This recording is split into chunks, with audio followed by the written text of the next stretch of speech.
Selamat malam. Assalamualaikum warahmatullahi wabarakatuh.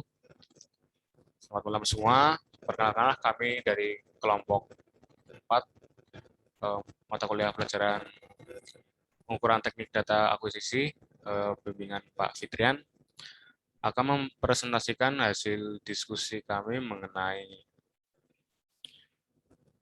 displacement and area measurement ya dari kelompok 4.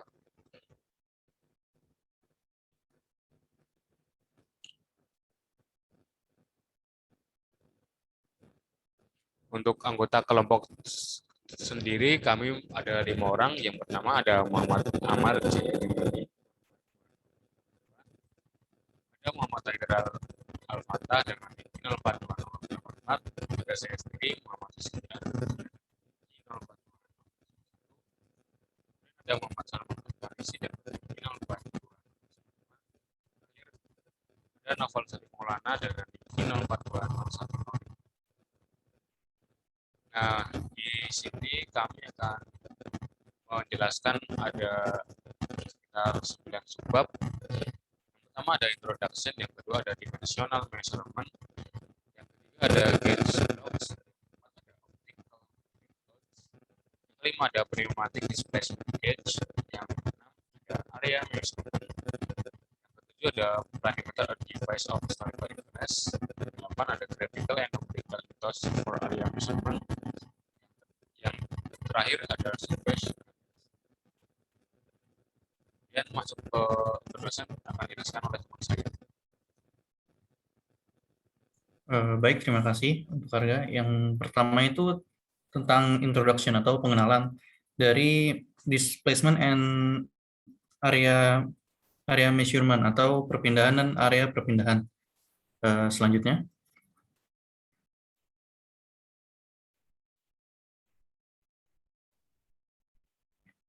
Dalam perpindahan dan area pengukuran ini secara pengertian atau introduction itu pengenalan dibagi menjadi 3 jenis, yaitu ada pengukuran dimensi, pengukuran perpindahan, dan pengukuran area pada gambar geometris. Untuk pengukuran dimensi sendiri yaitu penentuan ukuran dari suatu objek. Contohnya itu gambar di tengah, yaitu terdapat gambar persegi panjang. Dengan pengukuran dimensi kita dapat mengetahui bahwa ukuran dari persegi panjang itu yaitu 19 cm dengan panjang yaitu 19 cm dan lebar 11 cm. Untuk yang kedua itu terdapat pengukuran perpindahan. Secara definisi, pengukuran perpindahan itu ukuran perpindahan dari suatu titik dari posisi awal ke posisi lainnya. Contohnya itu terdapat pada gambar sebelah kiri, yaitu terdapat orang yang berada di titik A, kemudian berjalan hingga titik B. Perpindahannya itu dia berjalan ke arah barat sejauh 10 meter, kemudian dia berjalan ke arah selatan sejauh 12 meter, dan kemudian dia pergi ke arah timur sejauh 15 meter. Di sini kita dapat mengetahui bahwa orang itu mengalami perpindahan dan dapat diukur. Dan pengertian yang ketiga yaitu pengukuran area pada gambar geometris. Pengukuran area pada gambar geometris ini dapat diartikan dengan kombinasi pengukuran dimensi yang sesuai melalui hubungan analisis yang benar. Yang artinya kita dapat mengukur dimensi dari benda tabung ini atau dapat mengukur volumenya. Selanjutnya ada dimensional measurement atau pengukuran dimensi. Pada chapter sebelumnya kita telah mempelajari tentang pengukuran, dan pada chapter sebelumnya itu pengukuran yang dipakai itu pengukuran dimensi secara sederhana, yang artinya memiliki banyak resiko. Salah satunya resiko terhadap kesalahan pembacaan. Pada subbab yang ini pengukuran itu dibagi menjadi 2 jenis, yaitu Vernier caliper dan micrometer caliper. Yang pertama ini ada Vernier caliper. Cara penggunaannya itu dengan cara benda dijepit di antara fixed jaw dengan movable jaw. Kemudian fine adjustment diputar hingga benda terjepit dengan kuat. Kemudian dapat dilihat nilainya dari alat ukur di bawah ini. Kemudian terdapat skala Vernier. Skala Vernier ini dapat digunakan untuk membaca hingga 0,001 inci atau sebesar 0,025 mm, sehingga memiliki 25 kenaikan yang sama dan panjang total dikali dengan panjang skala utama. Dapat dicontoh pada gambar ini, kita dapat menghitung bahwa nilainya yaitu 2,350 ditambah dengan 14/25 dikali 0,025. Sehingga dari alat ini dapat diketahui nilai yaitu 2,364 inci. Selanjutnya, untuk alat yang selanjutnya ada micrometer caliper. Untuk penggunaannya sama seperti vernier caliper, yaitu pertama-tama benda dijepit hingga kuat untuk mendapatkan nilai yang maksimal. Alat ini terdapat perangkat pegas yang digunakan untuk mempertahankan kondisi pada saat pengukuran. Micrometer caliper ini lebih dapat diunggulkan daripada vernier caliper. Pada micrometer caliper ini menggunakan calibrated screw dan skala sirkumferensial yang digunakan untuk menunjukkan bagian fraksional dari skala primer. Kemudian alat selanjutnya ada indikator dial yang tugasnya melakukan amplifikasi mekanis dari perpindahan pointer. Amplifikasi itu perluasan dan pengembangan. Untuk gambar micrometer caliper dapat dilihat pada gambar 5.3 di sebelah kiri. Selanjutnya, untuk subbab selanjutnya ada gauge blocks. Selanjutnya, gauge block merupakan standar pengukuran dalam industri. Gauge block sendiri memiliki tingkat akurasi yang tinggi, sehingga gauge block sering digunakan untuk kalibrasi perangkat pengukuran dimensi lainnya. Untuk ukuran yang sangat tepat, gauge block dapat digunakan untuk perbandingan dimensi langsung dengan item mesin. Gauge block sendiri tersedia dalam berbagai ketebalan yang memungkinkan untuk ditumpuk. Contohnya terdapat pada gambar ini, yaitu grade yang pertama ada AA dengan toleransi sebesar 2, kemudian A toleransi sebesar 4, dan B toleransi sebesar 8. Toleransi ini dapat ditumpuk, dan ditumpuk ini disebut dengan proses ringing. Dengan permukaan yang bersih, permukaan logam akan digeser dengan tekanan yang stabil, sehingga dapat ditumpuk. Selanjutnya ada optical method yang akan dijelaskan oleh teman saya. Dipersilakan. Baik, selanjutnya kita akan membahas mengenai salah satu metode pengukuran yang menggunakan sifat optik atau optical method. Selanjutnya. Nah, jadi dalam pengukuran metode menggunakan optical method ini memiliki salah satu benefit ya, yaitu optical method dapat melakukan pengukuran dimensional secara akurat, yang mana prinsip dari optical method ini dia menggunakan prinsip dari interferensi gelombang cahaya. Contoh-contoh dari penerapan dari optical method ini sangat tersebar luas pada penggunaan jenis-jenis mikroskop, teleskop, ataupun transit. Transit itu merupakan suatu alat ukur yang dapat mengukur jarak yang sangat jauh dan biasanya digunakan untuk anak-anak teknik sipil. Mungkin pernah lihat kayak seperti orang melakukan pengukuran di suatu wilayah, suatu lapangan gitu ya. Mereka membawa sebuah alat yang namanya transit, biasanya warnanya kuning dan ada didudukan di atas sebuah tripod. Dan selanjutnya, next. Nah, jadi dalam prinsip interferensi cahaya itu, yang cahaya merupakan sebuah gelombang ya. Menurut beberapa teori, cahaya merupakan sebuah gelombang, namun ada juga menyatakan sebagai partikel. Namun kita di sini melihat cahaya sebagai gelombang untuk penjelasan lebih lanjutnya. Jadi dalam interferensi gelombang cahaya itu terdapat dua kondisi di mana gelombang cahaya itu dapat berada di dalamnya, yaitu antara penguatan ataupun dan pelemahan. Nah, jadi penguatan dari gelombang cahaya itu dapat terjadi ketika dua gelombang atau lebih itu merambat dalam sebuah fasa yang sama. Jadi ketika suatu gelombang cahaya itu mendarat di suatu media, kemudian antara gelombang cahaya itu saling menguatkan satu sama lain, itu bisa memperkuat intensitas dari cahaya tersebut. Namun kemudian sebaliknya yang terjadi pada pelemahan gelombang cahaya. Gelombang cahaya itu dapat terjadi pelemahan karena ketidaksinkronan antar gelombang cahaya. Jadi dia bergerak dalam fasa yang berbeda. Itu merupakan antara penguatan dan pelemahan gelombang cahaya. Selanjutnya. Nah, jadi kita selanjutnya akan melihat salah satu penjelasan konsep dari interferensi cahaya itu dari cahaya tersebut. Nah, di sini diberikan dua gambar, yaitu gambar A dan gambar B. Gambar A menjelaskan interferensi cahaya yang sefasa, dan sedangkan gambar B menunjukkan interferensi cahaya dengan fasa yang berbeda. Nah, pada pada gambar A ini dapat dilihat terdapat dua sumber cahaya. Yang pertama ini beam 1 ini merupakan gelombang 1 dan beam 2 ini merupakan sumber gelombang cahaya kedua.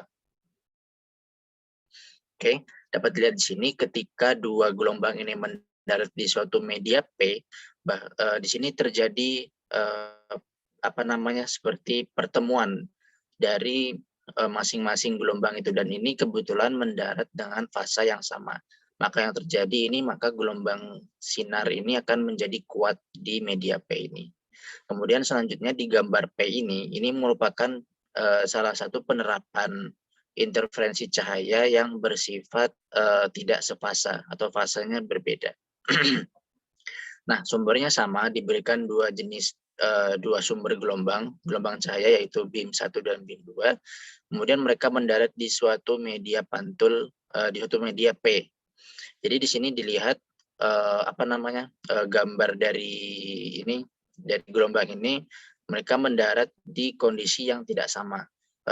Jika kita kita sejajarkan gelombang ini tidak akan membentuk suatu penguatan karena gelombang ini tidak memiliki fasa yang sama. Contoh dari dua gelombang itu kita coba luruskan, kemudian kita satukan di sebuah sumbu gitu. Dia tidak menunjukkan fasa yang sama, sehingga sehingga membentuk suatu gelombang yang saling bersinggungan, tidak sama. Itu yang dinamakan dengan interferensi berbeda. Nah, karena adanya interferensi yang berbeda ini, maka sinyal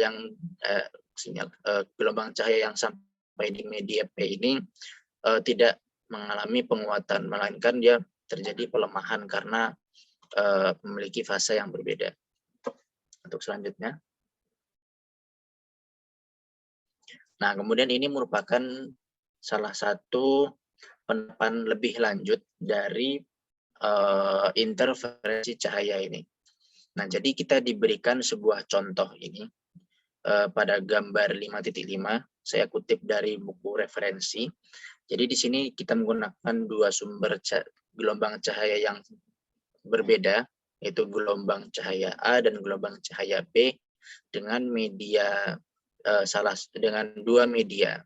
Jadi yang satu P yang di bawah ini, reflecting surface ini merupakan permukaan yang akan memantulkan gelombang cahaya. Dan selanjutnya ini pada media P ini kita anggap ini merupakan sebuah media yang dapat meneruskan cahaya, bisa berupa cermin datar agar gelombang melambat dengan lurus. Dengan di sini ada D itu merupakan jarak antar dua media ini, media penerus dan juga media pantulnya. Dalam kasus ini kita bisa menganggap D ini jaraknya itu sangat kecil, sehingga akan terbentuk yang namanya fringe. Fringe itu adalah sebuah pola cahaya yang memiliki yang seperti kita ketahui itu dia bersifat jika melewati suatu celah yang kecil itu akan memberikan pola seperti barcode, hitam putih hitam putih hitam putih. Dengan hitam itu seperti suatu bagian yang tidak dilewati oleh cahaya tersebut, sehingga membentuk bagian hitam itu dinamakan dengan fringe.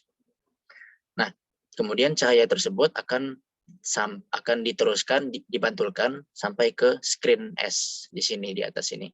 Jarak dari A ini itu akan memiliki jarak yang lebih panjang daripada jarak dari gelombang B, sehingga akan terjadi pembentukan cahaya yang seperti ini, yang memiliki fasa yang berbeda. Nah, jadi di situ bisa terbentuk namanya fringe. Nah, untuk jarak masing-masing jarak fringe tersebut yang merupakan kita bisa menyebutnya daerah yang berwarna gelap itu bisa ditentukan dengan persamaan ini. Delta 2D sama dengan panjang gelombang dibagi dengan 2. Ini merupakan rumus jarak antar daerah berwarna hitam yang tidak dikenai cahaya. Oke, selanjutnya. Selanjutnya bagian ini akan dijelaskan oleh teman saya. Ya, di sini saya akan menjelaskan mengenai kinematic displacement gauge. Selanjutnya. Nah, jadi kinematic displacement gauge ini merupakan pengukuran perpindahan kinematik yang biasa digunakan sebagai perangkat pengukuran perpindahan steady state. Kemudian pengukuran ini juga dapat digunakan sebagai sensor dinamis dalam hubungannya dengan sirkuit fluida. Dan juga digunakan untuk menghasilkan sinyal persegi, segitiga, atau sinus gelombang dengan cara mengganggu secara berkala debitnya. Kemudian perangkat ini juga dapat digunakan untuk membaca informasi berkode fluida pada piring atau kartu yang lewat di bawah Z outlet. Selanjutnya. Nah, di sini terdapat gambar berupa perangkat perpindahan kinematik, di mana di sini terdapat ada flow, yaitu alirannya. Kemudian ada orifice, lubang dengan diameter 1, kemudian ada outlet tersebut ada diameter 2, di mana pada outlet itu terdapat jarak X terhadap workpiece atau benda kerjanya, di mana perangkat ini memiliki pressure atau tekanan sama dengan PA, yaitu konstan. Selanjutnya.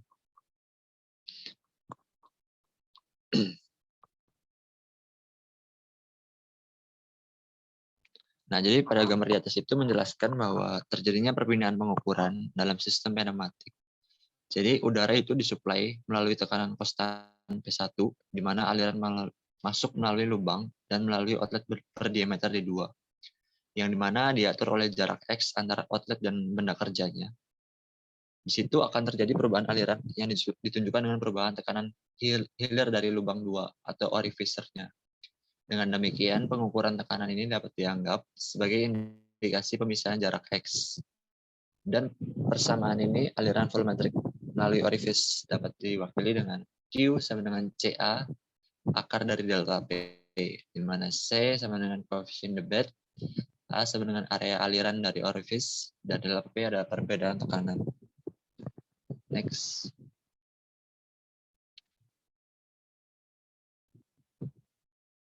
Nah, kemudian di sini ada persamaan mengenai, tadi dilihat daripada gambar di atas terdapat 2 lubang yang berdiameter 1 dan 2.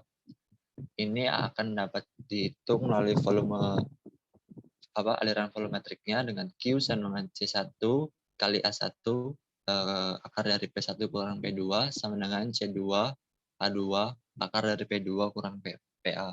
Di mana yang sudah dijelaskan pada di atas, PA adalah konstan. Jadi perangkat pengukuran kinematik dirumuskan dengan R. R ini sebuah rasio P2 kurang PA per P1 kurang PA sama dengan 1 per 1 plus A2 per A1 kuadrat. Kemudian kita mengasumsikan koefisien debit C1 dan C2 setara.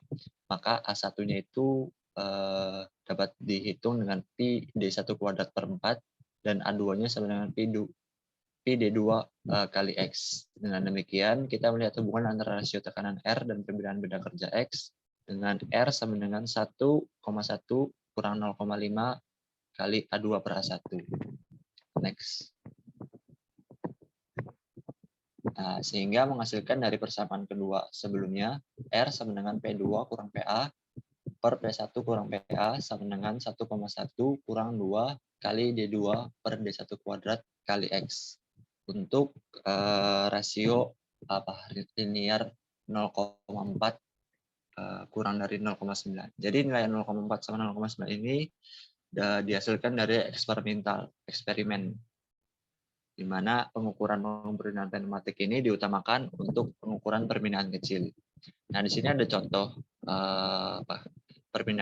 pengukuran perpindahan kinematik pada gambar di atas, pada gambar yang berada di atas itu, di mana diameter 1 berukuran 0,03 inch dan diameter 2 0,62 inch, di mana penyuplai tekanan itu sebesar 10 PSIG dengan differential pressure P2 kurang P0 PA, di mana pengukuran ini menggunakan manometer air yang dapat dibaca dengan ketidakpastian 0,05 inch H2O. Terus hitunglah perbedaan range pada persamaan 5,8 yang ada di atas dan ketidakpastian pengukuran dengan mengasumsikan suplai tekanan ini konstan. Selanjutnya, dan kita dapat melakukan solusinya di mana D2 per D1 kuadrat sama dengan 0,62 per 0,03 kuadrat menghasilkan 68,8, di mana tadi sudah dijelaskan R-nya itu 0,64 yang berdasarkan hasil eksperimen. Dapat dicari X-nya sama dengan 1,1 kurang 0,4 per 2 kali 68,8 menghasilkan 0,0509 inch atau 0,129 cm. Kemudian ketika R-nya sama dengan 0,9, X-nya akan dihasilkan 0,0145 inch atau 0,038 cm. Kemudian kita dapat menggunakan dan mengaplikasikan persamaan-persamaan yang sudah dijelaskan di atas untuk mencari WR-nya itu atau ketidakpastian measurement, di mana WR sama dengan DOR per DOX kuadrat kali WX kuadrat pangkat setengah, di mana nanti akan menghasilkan plus minus dari DOR per DOX kali WX. Jadi WR sama dengan W delta P per P1 per min PA, di mana DOR DOX-nya sama dengan min 2 kali 68,8, menghasilkan min 137,6. Sementara untuk ketidakpastian pengukuran pada P2 kurang PA sama dengan W delta P sama dengan 0,05 kali 0,0361, yang menghasilkan 1,805 kali 10 pangkat min 3 PSIG atau 12,44 N per M kuadrat. Kemudian terdapat ketidakpastian pada X, dapat dituliskan WX sama dengan 1,805 kali 10 min 3 per 137,6 kali 10, menghasilkan 1,313 kali 10 pangkat min 6 inch atau sama dengan 1,31 mu inch. Selanjutnya, jadi pada contoh soal tadi itu kita dapat melihat bahwa pengukuran kinematik itu bisa sangat sensitif. Jadi bahkan dengan fasilitas pengukurannya itu bisa dibilang sederhana. Next merupakan area measurement. Selanjutnya,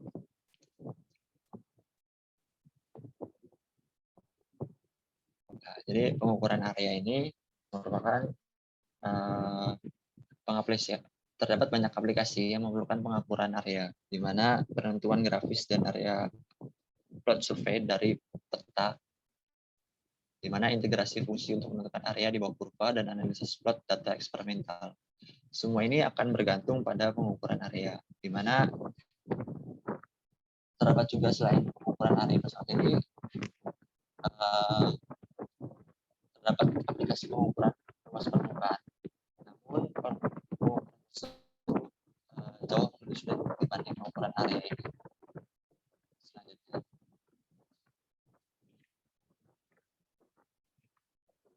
ya mungkin selanjutnya akan dijelaskan oleh tim saya. Ya, baik. Terima kasih Salman. Kemudian subbab berikutnya yaitu the planimeter device of historical interest atau sebuah alat bernama planimeter yang memiliki sejarah yang menarik.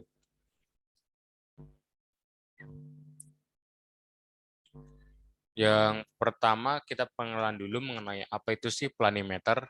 Nah, planimeter merupakan suatu alat yang digunakan untuk menghitung luas dengan cara mekanis atau sebagai ilustrasi perangkat mekanis baru untuk melakukan pengukuran area. Nah, biasanya perangkat integrasi mekanis ini digunakan untuk pengukuran area pesawat maupun mengukur sebuah area.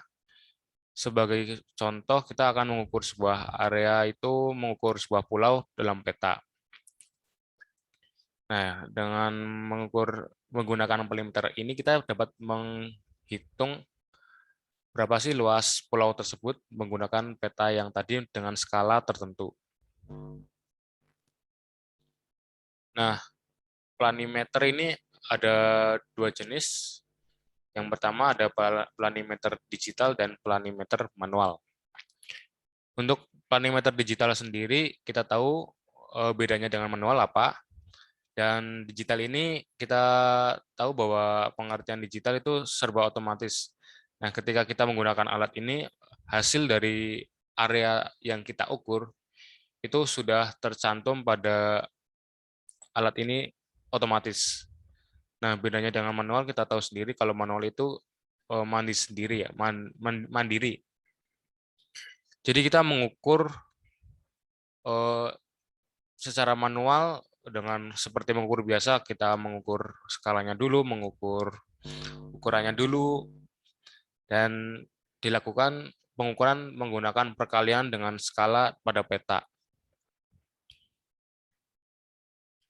Nah, pada bingung kan apa ini ada Excel 2, ada kayak teleskop gini buat dokter itu.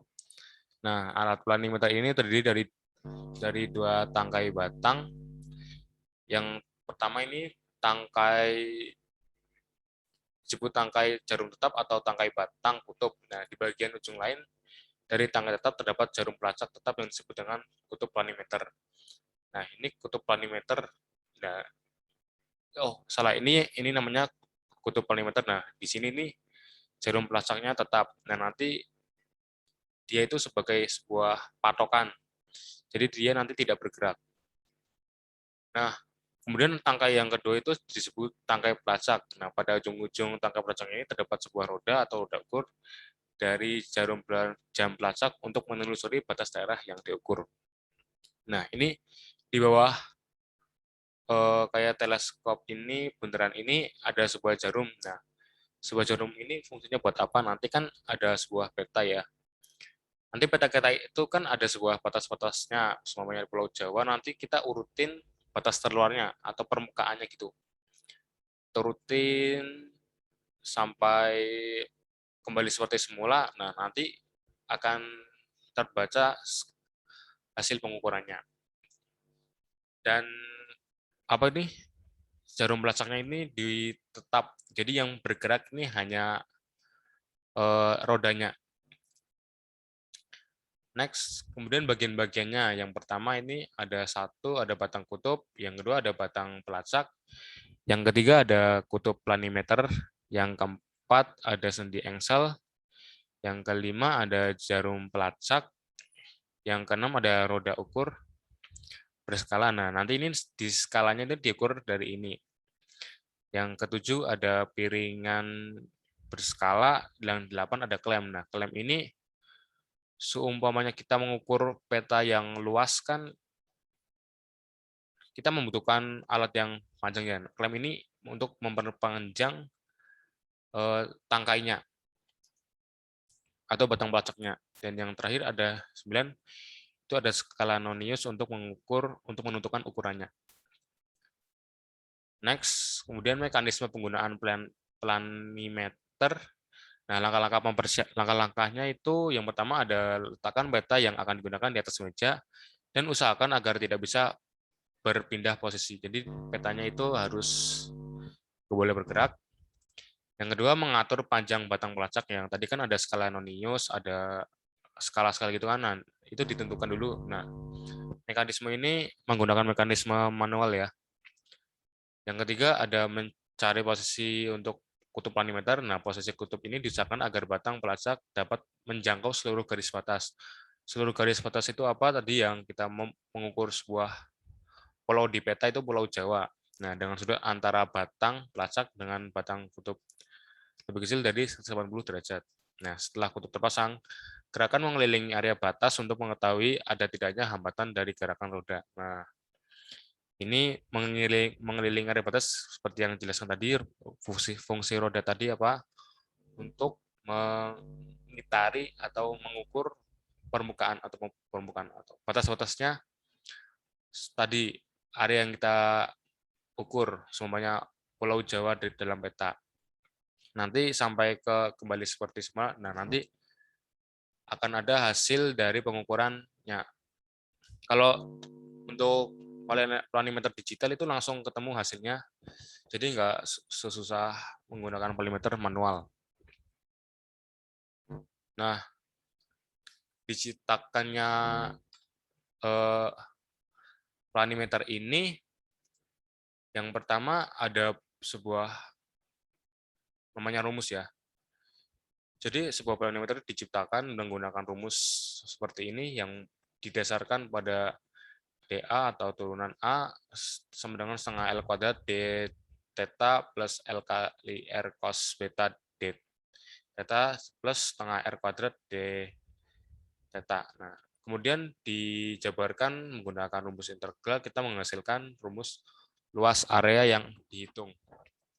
Didapatkan pada hasil akhir A sama dengan setengah L kuadrat min AL integral theta plus LS plus setengah R kuadrat integral D theta. Nah, untuk pole in is outside, ketika kutub di luar, luasnya menggunakan L kali S, sementara untuk ketika kutubnya berada di dalam, kita menggunakan rumus A sama dengan LS plus R kuadrat plus L kuadrat min 2 ALP.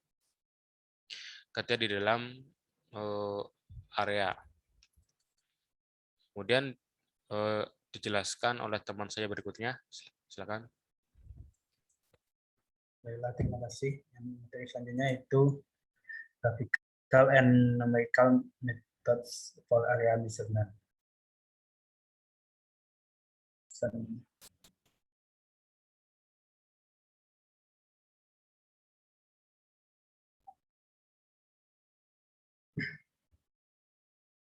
Untuk metode untuk pengukuran area yang sangat sederhana, yaitu yang pertama menempatkan gambar pada kertas koordinat dan menghitung jumlah kotak yang tertutup oleh gambar. Itu secara sederhananya. Selain dari metode ini juga ada dengan menggunakan faktor skala yang sesuai yang dapat digunakan untuk menentukan luas. Untuk mengetahui luas daerah pada bagian kurva yang tidak beraturan dapat menggunakan cara integral numerik. Coba kita perhatikan luas yang ditunjukkan pada gambar. Luas pada bagian kurva pada bagian bawah kurva dapat dinyatakan dengan A sama dengan integral Y dx. Dan untuk pertambahan luas yang relatif kecil diberikan dengan aturan persegi panjang, di mana elemen luas dapat dicari menggunakan delta AI sama dengan YI dikali delta X, atau sama dengan YI dikali XI per 1 dikurang XI. Jadi dapat dinyatakan juga sebagai A sama dengan sigma delta AI atau sama dengan sigma YI kali XI per 1 kurang XI. Jika gambar tersebut dibagi menjadi pertambahan yang sama sepanjang subu X, untuk luas pada aturan trapesium dapat digunakan rumus A sama dengan Y0 tambah YN per 2 ditambah sigma I sama dengan 1 N kurang 1 dikali YI dan dikali dengan delta X. Jika kenaikan tak seragam dalam X terlibat luas elemen AI untuk luas aturan trapesium, maka rumus yang digunakan yaitu AI sama dengan YM dikali XI plus 1 dikurang XI atau sama dengan delta X dikali YI plus 1 tambah YI per 2. Next.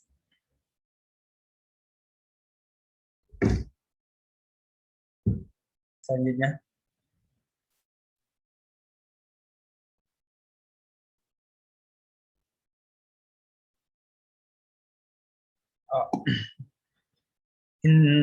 Dan rumus integral untuk luas bagian bawah kurvanya adalah A sama dengan sigma dA, integral dA, atau sama dengan juga dengan sigma AI. Ketika luas dibagi dalam jumlah pertambahan yang merata, di sini kita akan menggunakan aturan Simpson dengan rumus A sama dengan delta X per 3 yang lalu dikali dengan Y0 plus YN ditambah sigma I sama dengan 1 N kurang 1 YI dikali 3 tambah min 1 dipangkatkan I plus 1. Sehingga dengan persamaan di atas memberikan area di bawah kurva Y sama dengan Fx dari Y sama dengan 0 ke nilai pada kurva. Jika luas pada gambar tertutup adalah tujuan yang diinginkan, hasilnya dapat diperoleh dari rumus yang sama dengan mengeksekusi penjumlahan. Yang pertama melalui nilai-nilai positif AX, lalu diikuti dengan pengurangan penjumlahan yang dilakukan melalui nilai negatif AX. Persamaan pada aturan trapesium dan aturan Simpson merupakan kasus khusus dari kelas umum persamaan yang disebut rumus integrasi Newton-Cotes. Lalu bentuk umum sendiri dari rumus ini dapat ditulis dengan cara berikut, yaitu integral x1 x2 integral dengan batas x1 x2 dikali fx dx atau sama dengan delta x dikali sigma k sama dengan 0 n ck f xk. Selanjutnya, di mana delta x sendiri yaitu x dicari menggunakan x2 kurang x1 dibagi n. Dan untuk mencari xk pada rumus yang tadi menggunakan x1 plus k dikali delta x. Dan koefisien ck yang dirumuskan oleh ck sama dengan integral batas 0 n dengan rumus yang ditunjukkan.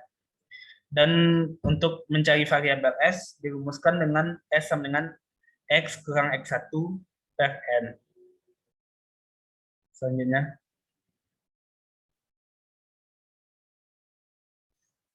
materi selanjutnya yaitu surface area atau luas permukaan.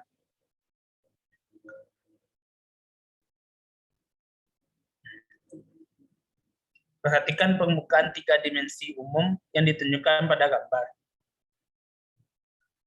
Permukaan dari 3 dimensi itu ditunjukkan oleh atau dirumuskan dengan Z sama dengan F X Y. Dan luas permukaan dapat dinyatakan dengan A sama dengan integral 2 kali dari do Z per do X dikuadratkan plus do Z per do Y dikuadratkan plus 1 dikali dx dy. Jika fungsi z diketahui, maka integral dapat dievaluasi secara langsung. Pertimbangkan saat fungsi tidak diberikan tetapi nilai-nilai tertentu pada z diketahui. Untuk perubahan kenaikan pada x dan y yang dilambangkan dengan ax dan ay, untuk nilai z sendiri akan dilambangkan dengan z pangkat pn, di mana n mengacu pada kenaikan x dan p mengacu pada kenaikan y. Selanjutnya,